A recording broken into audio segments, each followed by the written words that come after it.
Assalamualaikum warahmatullahi wabarakatuh. Halo pemirsa, saat ini Anda sedang menyaksikan video informasi hak-hak perempuan dan anak pasca perceraian pada Pengadilan Agama Palu. Nah, tahukah Anda bahwa ada perlindungan terhadap hak-hak perempuan dan anak? Perlindungan terhadap hak-hak perempuan dan anak merupakan salah satu komitmen dan prioritas pembaharuan hukum Mahkamah Agung sesuai dengan Perma nomor 3 tahun 2017 tentang pedoman mengadili perkara perempuan berhadapan dengan hukum. Adapun pedoman dalam mengadili perkara perempuan dilaksanakan oleh hakim berdasarkan akan asas 1. Penghargaan atas harkat dan martabat manusia. 2. Non-diskriminasi. 3. Kesetaraan gender. 4. Persamaan di depan hukum. 5. Keadilan. 6. Kemanfaatan. Dan 7. Kepastian hukum. Siapa sajakah perempuan yang berhadapan dengan hukum?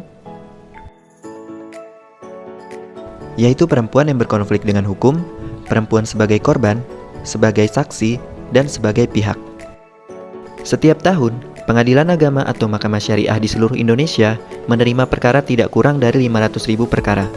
Lebih dari 400.000 perkara merupakan perkara perceraian, dan 70% dari perkara perceraian tersebut diajukan oleh pihak perempuan. Dari 70% perkara perceraian diajukan oleh pihak perempuan, hanya 3% putusan perceraian yang memuat hak-hak perempuan dan anak pasca perceraian. Dan dari 3% itu, hanya 0,26% yang mengajukan perkara eksekusi. Di peradilan agama, ada dua jenis perkara perceraian, yaitu 1. Cerai gugat, dan 2. Cerai talak. Cerai gugat adalah gugatan perceraian yang diajukan oleh pihak istri kepada pihak suami.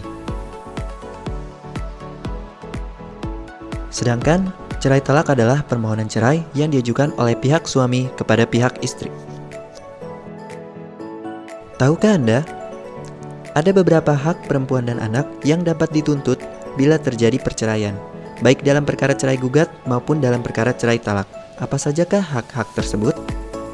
1. Nafkah idah. Nafkah idah adalah nafkah yang diberikan oleh mantan suami kepada mantan istri selama menjalani masa tunggu atau idah. 2. Nafkah mut'ah. Nafkah mut'ah adalah kenang-kenangan dari mantan suami kepada mantan istrinya sebagai penghilang rasa pilu. 3. Maskan atau tempat tinggal. Dan kiswah atau pakaian yang layak selama mantan istri menjalani masa idah atau menurut putusan pengadilan. 4. Mahar yang terhutang.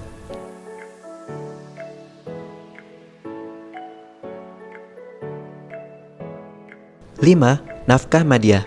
Nafkah madiyah adalah nafkah lampau atau nafkah terhutang yang harusnya diberikan mantan suami kepada mantan istrinya. 6. Nafkah hadanah atau nafkah yang diberikan oleh mantan suami kepada mantan istri sesuai dengan kemampuannya hingga anak tersebut dewasa dan dapat mengurus dirinya sendiri atau kurang dari 21 tahun. Lalu, bagaimanakah cara memperoleh pemenuhan hak-hak tersebut? Bagi perempuan yang mengajukan gugatan perceraian atau cerai gugat, dapat memperoleh hak-hak tersebut dengan cara sebagai berikut. 1. Mencantumkan tuntutan tentang hak-hak perempuan dan anak pasca perceraian dalam surat gugatan. 2. Jangan lupa untuk mengajukan bukti-bukti tentang pekerjaan dan penghasilan mantan suami dalam persidangan. Sedangkan bagi perempuan yang diajukan permohonan cerai oleh suami dalam perkara cerai talak, dapat memperoleh hak-hak tersebut dengan cara mengajukan tuntutan balik saat agenda jawaban dalam persidangan. Jika tuntutan Anda dikabulkan oleh majelis hakim, dan mantan suami Anda tidak melaksanakan amar putusan pengadilan yang mencantumkan hak-hak Anda, maka Anda dapat melakukan hal-hal diantaranya sebagai berikut. Pertama, mengajukan permohonan eksekusi ke Pengadilan Agama atau Mahkamah Syariah. Kedua, mendatangi tempat mantan suami Anda bekerja dengan membawa putusan tersebut dan berkonsultasi dengan pimpinan mantan suami agar isi putusan tersebut dapat dilaksanakan.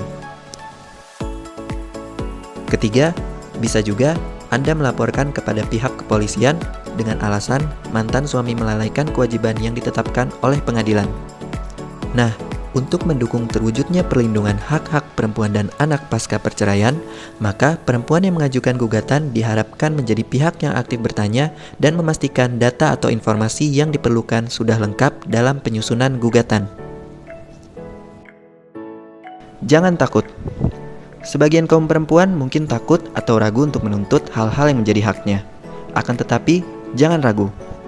Negara menjamin kemerdekaan setiap orang untuk menyuarakan aspirasi dan memperjuangkan hak-hak hukumnya berdasarkan prinsip equality before the law atau persamaan di muka hukum. Pengadilan akan mengupayakan protokol keamanan yang layak guna memastikan perempuan dapat menyampaikan pendapatnya di muka sidang pengadilan. Untuk itu, yuk perjuangkan hak-hak Anda dan buah hati Anda. Terima kasih telah menyaksikan. Semoga bermanfaat. Silahkan scan barcode di samping ini untuk informasi hak-hak perempuan pasca perceraian lainnya ya.